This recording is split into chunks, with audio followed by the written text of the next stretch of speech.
ادفع بالتي هي أحسن فإذا الذي بينك وبينه عداوة كأنه ولي حميم.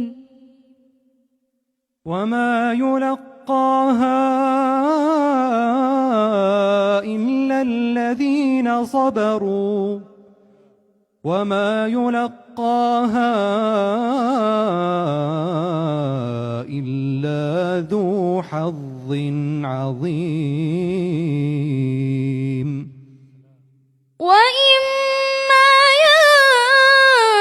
ينزغنك من الشيطان نزغ فاستعذ بالله إنه هو السميع العليم.